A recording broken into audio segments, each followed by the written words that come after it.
présentation. Moi, c'est Pablo Cassadine, étudiant en master 2 à l'ESSEC de l'UT.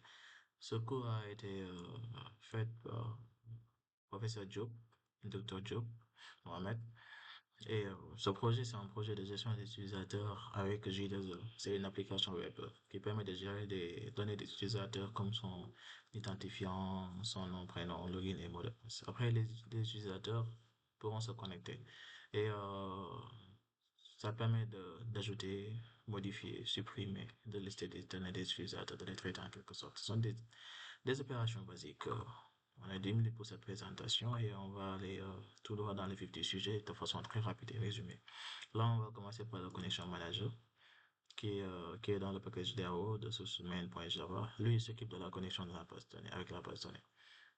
La base de données de type MySQL se trouve sur notre poste local de localhost. Son nom c'est TP Java. Là, le login de l'utilisateur c'est root et son mot de passe est passé et retourne la connexion si tout se passe bien. Sinon, nul. Il sera appelé par cette classe qui va traiter les données avec la base de données via des requêtes et des requêtes préparées. Et là, on a une fonction qui permet d'ajouter les utilisateurs. Là, bon, d'afficher tous les utilisateurs plutôt, autant pour moi. Là, on a la méthode pour ajouter un utilisateur. Dans l'ajout, on va acheter le mot de passe. On va utiliser les requêtes préparées contre les instructions SQL. Supprimer un utilisateur par son ID, qui est là. Et là, récupérer un utilisateur par son ID. Là, on a une autre méthode qui permet de récupérer un utilisateur par son login. On en aura besoin pour l'authentification. Et là aussi, on aura besoin de cette méthode pour faire la modification de l'utilisateur. C'est tout pour cette classe. Lui, il permet de faire toutes les interactions avec la base de données en passant par la classe de connexion manager. Après, on a un connexion filtre. C'est lui qui nous permet de protéger nos autres pages. Parce qu'un utilisateur qui n'est pas connecté ne doit pas pouvoir modifier, voir ou supprimer des données des utilisateurs de la base de données. Seuls les utilisateurs authentifiés le feront. Donc, on va protéger ces pages-là par l'authentification. Si quelqu'un n'est pas authentifié, il ne pourra pas faire tout ça. Et là, on a un user form. Lui, il permet de faire la validation de données. On dit souvent, dans tout trust user, ne fait pas confiance à tout ce que l'utilisateur donne. Il va récupérer les données saisies par le formulaire grâce au nom des champs. Après, on va faire le traitement. Avec ici, il y a une fonction pour acheter un utilisateur, mais avant d'acheter un utilisateur, on va faire appel à ces quelques fonctions-là pour vérifier les champs et les données saisies.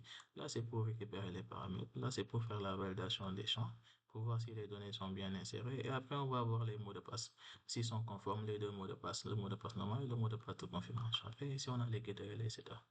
Là, on a la page login form aussi, c'est lui qui gère la classe login form, c'est lui qui gère aussi l'authentification, il récupère le login et le mot de passe et fait la même procédure que la page pour add user, seulement que lui, il n'ajoute pas, il fait la vérification.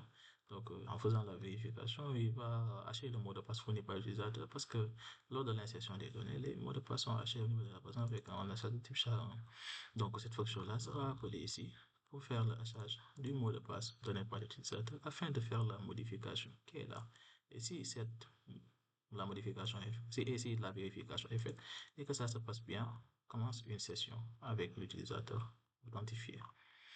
Voilà. Ici, on a les getters et les setters. Là, on a la classe utilisateur avec ses constructeurs, 3 constructeurs, et leur signature, 4 arguments, 5 arguments, sans arguments, les getters et les setters. Ici, on a les servlettes. Les servlets sont là pour add user, do get et do post. Lui, il envoie la vue, lui, il récupère les données envoyées par la vue associée et fait le traitement. Pour l'authentification manager, lui aussi, il fera appel à la classe add user form. Et sur la méthode de do get, il va envoyer la vue. Et lui aussi, il va gérer l'authentification, la connexion et la déconnexion. Donc, si c'est login, il gère l'authentification avec deux postes. Et si c'est local, il déconnecte la personne et le redirige vers la page de login. Après, on a delete user. Delete user, lui, permet de supprimer un utilisateur par son ID. List utilisateur permet d'afficher tous les utilisateurs. Update user permet de modifier un utilisateur. Toujours, do get, do post. Envoie la vue, fait le traitement métier et redirige. Là, On a dans les apps sources humaines, web apps, c'est là où se trouve notre vue. Et là, on a notre design CSS fourni par le professeur. On a retouché juste quelques parties, mais pas beaucoup. Après, notre librairie GSTL, j'ai double-cliqué, je ne devais pas. Là aussi, on a notre librairie MySQL Connector. On a ajouté un utilisateur.jsp sur notre vue qui a le formulaire d'ajout. Voici le formulaire d'ajout. Le formulaire d'authentification connexion.jsp. Là, on a notre formulaire d'édition d'utilisateur.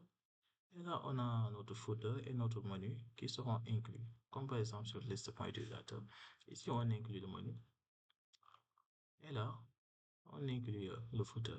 Et voici liste.php ce qu'il fait. Liste.jsp ce qu'il fait, lui, il affiche les données des utilisateurs sous format d'un tableau. Maintenant, nous allons voir au niveau de notre base de données. Au niveau de la base de données, voici ce que nous avons. On a des utilisateurs suivants. J'avais fait des modifications tout à l'heure. Voici ce que nous avons là actuellement au niveau de notre base de données. Et voici la table TP Java que nous avons mis au niveau de connexion manager. Voici la table, les colonnes ID, nom, prénom, login, tel que vous le voyez. Voici le tableau. Et maintenant, au niveau de notre vue, nous allons voir comment cela se présente. Ici, on a un login et password à mettre. Maintenant, pour le login, on va essayer en passant par un utilisateur que je vais nommer Sadir et son mot de passe. Je vais vérifier si l'authentification est bien. Non, parce que j'ai mis un mauvais mot de passe. Échec de la connexion. Le mot de passe est incorrect. J'essaie au niveau. Là, je laisse le champ vide. Connexion. Et il me dit que je dois renseigner ce champ. D'accord. Je renseigne. Donc, la validation de données, ça marche sur ce formulaire. Ok. Là, on a les données de notre utilisateur. On va modifier. Pour vérifier si la modification marche bien. Je mets maquis. On voit. Vous voyez, la modification s'est faite au lieu de Aline, on a maquis maintenant. On supprime. Il n'existe plus. On va voir avec notre base de données. C'était Aline Salle. Mais comme je l'ai supprimé, il n'existe plus. On revient ici. On va ajouter un nouveau utilisateur. Le même toujours.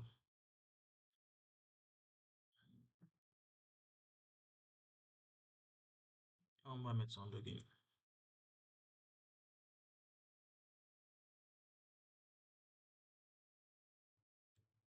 Voilà. Je vérifie ici. Je mets n'importe quoi. Ça veut dire que les mots de passe ne sont pas conformes. Et si j'enlève ce champ, ça va me dire quoi encore? Que je dois renseigner ce champ. Pareil pour les autres. Que je dois renseigner ce champ. Donc, le champ ne va pas rester vide. Je le remplis. Et je vous ai montré aussi que si le mot de passe n'est pas conforme, ça passe pas. Et là, je vais mettre le mot de passe comme ce que j'ai mis là. Ça devrait passer normalement. Voilà. Et là, on a notre utilisateur, Maki, salle avec un login, Maki. Maintenant, je vais me connecter avec cet utilisateur. On vérifie la déconnexion si ça marche. Déjà, on a toutes ces options du menu, lister, ajouter. Et là, je vais me déconnecter. Je suis déconnecté, je ne les vois plus. Donc, j'ai plus accès. Même quand je viens là, au lieu de login, si je mets add, ça ne devrait pas passer. Je reste toujours sur la page login. Vous voyez? Donc là, je vais me connecter avec l'utilisateur que je viens de créer tout de suite, Maki.